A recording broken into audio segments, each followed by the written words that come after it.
மீறதை பத்தி யாரு பேசுறதுன்னு ஒரு அருகதை இல்லையா? எதுக்கு பழச பேசிக்கிட்டு?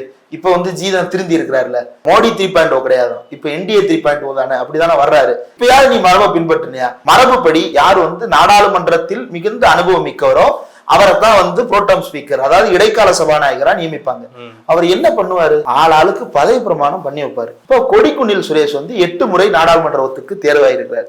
அதற்கு பிறகு பாஜக காரர் ஒருத்தர் 7 முறை தொடர்ந்து வெற்றி பெற்றிருக்கிறார். அதற்கு பிறகுதான் இப்ப தேர்ந்தெடுக்கப்பட்டிருக்கிற வந்து பர்துகாரி மக்தப் அப்படின்ற நபர் வந்து தேர்வு செய்யப்படுறாரு. இவரை விட சீனியரான ஒரு பொலிட்டீசியனா பிஜேபி காரர் இன்னொருத்தர் இருக்கிறார். ஆனா அவரை ஸ்கிப் பண்ணிட்டீங்க வர்றாங்க.